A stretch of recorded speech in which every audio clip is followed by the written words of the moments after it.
Jackson Miller was the kind of guy who didn't just dream the American dream, he lived it. 20 years teaching at a private school in the Midwest had polished his approach to education. But when life nudged him toward New York City, he embraced the challenge. Trading rolling cornfields for crowded subway platforms wasn't easy, but Jackson was nothing if not adaptable.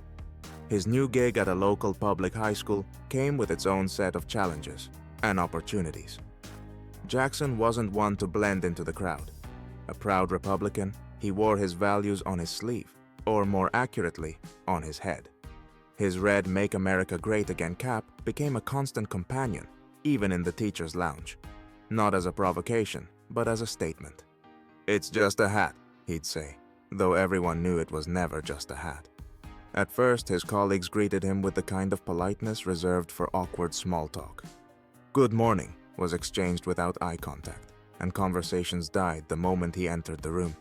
Jackson noticed the lingering stares and hushed whispers, but he didn't let it bother him. He wasn't here to win popularity contests. One Friday morning, the tension boiled over. Emily Carter, a 30-something firebrand with a penchant for loud scarves and louder opinions, decided she'd had enough. She marched across the lounge like she was storming the Bastille, stopping right in front of Jackson. "Jackson, do you really think it's appropriate to wear that here?" she said, her voice loud enough to draw the attention of every caffeine-deprived teacher in the room. Jackson, stirring his coffee, didn't even flinch. "Why not? It's just a hat." Emily's laugh was sharp, almost theatrical. "Just a hat? That's a symbol of hate. It's offensive to people here." Jackson looked up, one eyebrow raised. "Sounds like a you problem," he said deadpan. "But I appreciate your concern." The room froze. A few teachers stifled nervous chuckles, while others shifted uncomfortably in their chairs. Emily wasn't done. "People have a right to feel safe at work," she snapped. "That thing," she gestured dramatically at his cap, "undermines that." Jackson took a deliberate sip of his coffee. "Interesting. I was feeling pretty safe until just now." Her face turned red, and someone near the window whispered, "Yikes." By lunchtime, the confrontation had spread like wildfire. Emily rallied a group of like-minded teachers who spent their break drafting a formal complaint to the administration. Their accusation? Jackson's hat was creating a hostile work environment. Unbeknownst to Emily and her allies, Jackson had already won a few quiet supporters among the staff, and even more in the classroom. His calm resilience would soon turn the tables, but for now, the battle lines were drawn.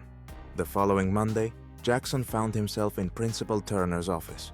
The walls were decorated with motivational posters. "Teamwork makes the dream work," and "Keep calm and teach on," though the atmosphere was anything but calming. Turner sat across from him, shuffling papers as if searching for the courage to start. "Mr. Miller," she began, clearing her throat, "we've received multiple complaints about your attire." Her hand made a vague motion toward his head, like she was gesturing to an invisible crown. Jackson leaned back in his chair, crossing his arms. "I see. And what exactly is the issue with my attire?" Turner hesitated. "The staff feels your hat is polarizing." She paused, clearly hoping he would offer an easy out. He didn't. "They believe it's contributing to a hostile environment." Jackson's lips curved into a faint smile, his tone calm but pointed. "So let me get this straight. My hat makes them uncomfortable, and their discomfort is somehow my problem?" Turner sighed, her shoulders sinking like a deflated balloon. "I'm not taking sides, Jackson. I'm just trying to keep the peace. Maybe it would be easier if you left the hat at home." Jackson leaned forward, locking eyes with her. "Principal Turner, with all due respect, this hat represents my beliefs. I don't ask anyone else to hide theirs. Why should I?" The silence that followed was deafening. Turner fiddled with a pen, clearly out of her depth. By the end of the meeting, one thing was clear. Jackson wasn't backing down. Word of his refusal spread through the school like wildfire. The teacher's lounge became a war zone of hushed debates and passive-aggressive coffee pours. Emily Carter took it upon herself to lead the charge, drafting a petition for Jackson's removal. Her reasoning? If we don't act now, where does it stop? What's next? A MAGA rally in the cafeteria? Meanwhile, Jackson carried on with his day, teaching history with the same calm authority he always did. His students, blissfully unaware of the brewing storm, remained focused on learning, until Emily decided to expand the lesson. In her classroom, she framed the hat as a symbol of division, subtly painting Jackson as the villain of her morality play. Some students, influenced by her rhetoric, took to social media, posting vague but pointed critiques like, "Should teachers be allowed to spread hate?" Jackson noticed but didn't respond. Instead, he doubled down on his dedication, showing up every day with his cap perched firmly on his head and his lessons delivered with unwavering passion. Slowly, his quiet determination began to turn the tide. Students who initially saw him as a caricature began to admire his resilience. "He doesn't let anything faze him," one student remarked. "That's kind of cool." By the end of the week, Jackson's calm confidence stood in stark contrast to the chaos Emily had stirred. As the petition gained traction among staff, a quieter movement began brewing in his favor, led by the very students Emily thought she had swayed. What Emily hadn't counted on was this: Jackson's greatest strength wasn't his hat. It was his ability to inspire others to think for themselves. As the weeks went on, tensions reached a boiling point. The administration scheduled a formal meeting to address the growing complaints against Jackson. Emily and her supporters were confident they'd win. After all, the court of public opinion seemed to be on their side. But something unexpected happened. A group of Jackson's students, many of whom had grown to respect him for his fair treatment and inspiring lessons, decided to take action. They launched their own petition, titled, "Let Mr. Miller Teach," arguing that his personal beliefs had no bearing on his ability to be a great teacher. The petition quickly gained traction, drawing hundreds of signatures from students, parents, and even alumni. One of Jackson's students, Maria, spoke passionately during the meeting. "Mr. Miller is the best teacher I've ever had," she said.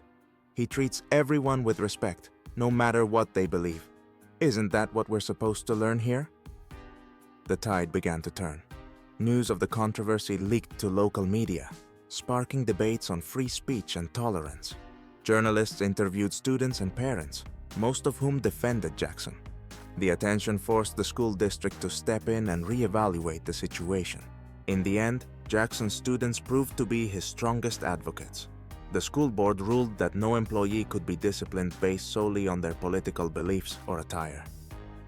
Emily and her colleagues were left stunned as Jackson returned to the classroom, his red hat still proudly perched on his desk. The story didn't end there.